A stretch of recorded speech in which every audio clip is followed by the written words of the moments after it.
बिस्मिल्लाहिर्रहमानिर्रहीम। अस्सलाम वालेकुम व्यूअर्स, आई होप आप सब ठीक हैं। Welcome back to my channel. अगर आपको मेरी तरह ओजड़ी पसंद है तो ये वीडियो आपके लिए बहुत ही ज़्यादा स्पेशल होने वाली है, क्योंकि जो लोग खाते हैं उन्हीं को पता होता है कि इसका टेस्ट कैसा होता है। और ना सिर्फ ये टेस्टी होती है बल्कि इसमें बहुत ज़्यादा प्रोटीन और आयरन भी आपको मिलते हैं। और अगर आप इसको स्पेशली रमज़ान में खाएंगे तो बहुत ज़्यादा एनर्जेटिक फ़ील करेंगे। बहुत ज़्यादा टेस्टी और मज़ेदार सी रेसिपी है। एंड तक वॉच कीजिएगा, बिल्कुल भी स्किप नहीं कीजिएगा, क्योंकि कुछ लोगों से इसकी स्मेल दूर नहीं होती। तो इंशाल्लाह आपसे सारे ही टिप्स मैं शेयर करूँगी, जिससे आपकी ओजड़ी हर बार बहुत ही ज़्यादा परफेक्ट और बहुत मज़ेदार बनेंगी, बहुत मसालेदार बनेंगी, बिल्कुल भी स्मेल नहीं आएगी। लेकिन शर्त यह है कि आपको वीडियो को एंड तक वॉच करना पड़ेगा। तो चलिए स्टार्ट करते हैं। और उससे पहले अगर आपने अभी तक मेरे चैनल को सब्सक्राइब नहीं किया तो जल्दी से सब्सक्राइब कर लीजिए। यहाँ मैंने 2 बकरों की ओजड़ियाँ ली हैं, जिनको अच्छे तरीके से वॉश करके कुकर में ऐड कर लिया है। इसकी स्किन उतार के भी पका सकते हैं, ऐसे भी पका सकते हैं। अगर वो वाला तरीका देखना चाहते हैं तो उसके लिए भी मेरी वीडियो अपलोडेड है, उसका लिंक आपको नीचे मिल जाएगा। तो इसको हमने डाल दिया है कुकर के अंदर। इसमें डाल दिए हैं 3 अदद प्याज कट करके, क्योंकि ओजड़ी माशाल्लाह से ज़्यादा है तो ज़्यादा ही मसाला जाएगा। इसमें 3 टमाटर भी ऐड कर दिए हैं मैंने। 1 टेबलस्पून जितना अदरक और 1 टेबलस्पून जितना चिली पेस्ट यानी हरी मिर्चों का पेस्ट, ये दोनों चीज़ें 1-1 टेबलस्पून मैंने ऐड कर दी हैं।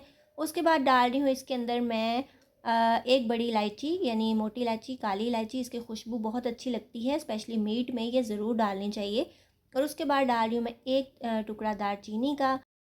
अब इसके अंदर बारी है कुछ मसाले ऐड करने की। तो सबसे पहले मैं इसके अंदर ऐड कर रही हूँ तकरीबन हाफ़ टेबल स्पून जितनी कुटी हुई मिर्चें। मिर्चें आप कम ज़्यादा कर सकते हैं, ये काफ़ी ज़्यादा स्पाइसी होती हैं जो कुटी हुई मिर्चें होती हैं, इसलिए मैंने हाफ़ टेबल स्पून इसमें ऐड किया है। उसके बाद मैं डाल दूँगी इसके अंदर तकरीबन हाफ़ टेबल स्पून ही नमक। और नमक आप कम ही रखिएगा स्टार्ट में, क्योंकि जो मीट होता है वो श्रिंक होता है पकने के बाद, तो आपका नमक तेज़ हो सकता है। हाफ़ टेबल स्पून जितनी ही मैंने इसके अंदर हल्दी ऐड कर दी है। 1/4 टीस्पून जितना रेड मिर्च पाउडर भी ऐड कर दिया है। कुछ मसाले मैं इसमें आगे चल के यूज़ करूँगी, जिससे बहुत ज़बरदस्त खुशबू आएगी आपकी मटन ओजड़ी में से। और तकरीबन 1 एंड हाफ़ टेबल स्पून जितना लहसुन इसके अंदर ऐड कर दिया है। आप साबुत भी ऐड कर सकते हैं, लेकिन मैंने काट के डाला है। पानी मैंने तकरीबन 1.5 ग्लास इसके अंदर ऐड किया है। बहुत ज़्यादा पानी ऐड नहीं कीजिएगा, क्योंकि मीट के अंदर से भी अपना पानी निकलता है। तो बहुत ज़्यादा पानी अगर हो जाएगा तो आपको पकाने में बहुत ज़्यादा टाइम लग जाएगा और आपकी ओजड़ी जो है वो बहुत ज़्यादा ओवर कुक भी हो जाएगी। तो इसलिए आपने इतना ही पानी ऐड करना है। इसको अच्छे तरीके से मिक्स कर देना है। ऊपर से ढक्कन लगा के हम इसको प्रेशर कुक कर लेंगे तकरीबन 25 से 30 मिनट तक। और मोस्टली 25 से 30 मिनट तक ओजड़ी जो है ये अच्छे तरीके से गल जाती है। लेकिन अगर ना गले तो आप इसको मज़ीद भी थोड़ी देर पका सकते हैं। तो ये मैंने चेक किया, बिल्कुल माशाल्लाह से परफेक्टली ये गल चुकी है। पानी थोड़ा सा बचा है, इसको हम ड्राई कर लेते हैं। और साथ ही ऐड कर देते हैं घी, जो तकरीबन 1/3 कप है यानी पौना कप मैंने इसमें घी डाला है, क्योंकि इसमें घी की ज़रा ज़्यादा ज़रूरत होती है, बहुत ड्राई सी होती है वरना। तो इसको हम अच्छे तरीके से भून लेंगे। घी ऐड करने के बाद बहुत ही अच्छे तरीके से भूनना है। बहुत अच्छे तरीके से भूनेंगे जब तक कि इसका घी सेपरेट हो जाए, इसका कलर चेंज हो जाए। देखिए घी सेपरेट हो चुका है, पानी ड्राई हो चुका है। कुछ मसाले इसके अंदर मैं अब डालूँगी, जो इस स्टेज पे डालना बहुत ज़रूरी है। अगर आप नहीं डालोगे तो आपकी ओजड़ी में से जो है वो खुशबू नहीं आएगी जो आनी चाहिए।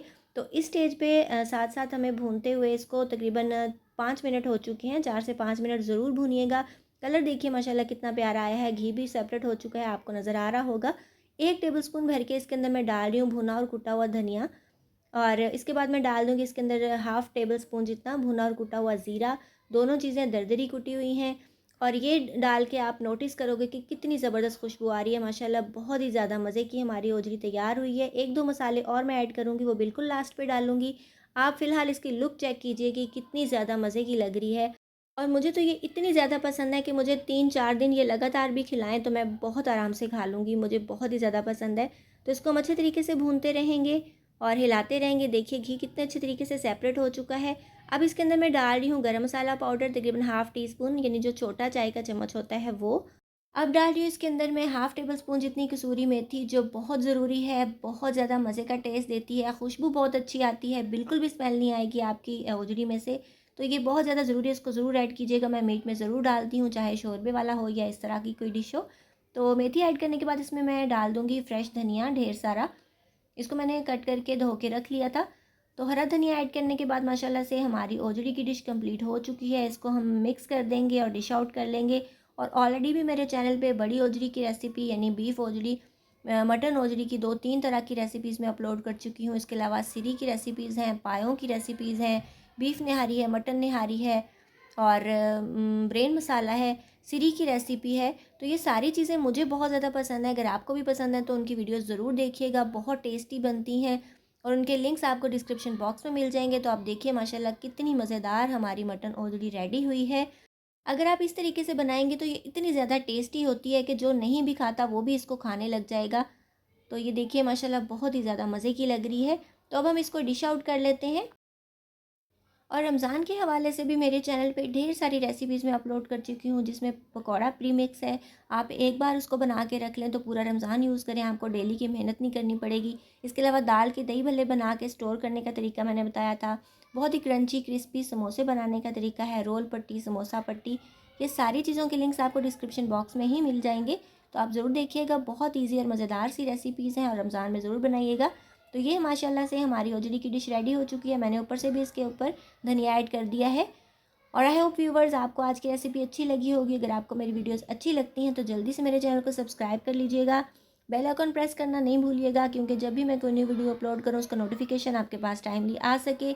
इसके अलावा मुझे इंस्टाग्राम और फेसबुक पे फॉलो करना बिल्कुल नहीं भूलिएगा, फॉलो करना मस्ट है। और मुझे कमेंट में ज़रूर बताइएगा कि आपको आज की डिश कैसी लगी। और वीडियो को लाइक और शेयर करना बिल्कुल नहीं भूलिएगा। अपना बहुत सा ख्याल रखिएगा, मुझे दुआ में याद रखिएगा। मिलेंगे इंशाल्लाह नेक्स्ट वीडियो में किसी बहुत ही ज़्यादा इजी, टेस्टी और डिलीशियस रेसिपी के साथ। Till then take care, goodbye, अल्लाह हाफिज़।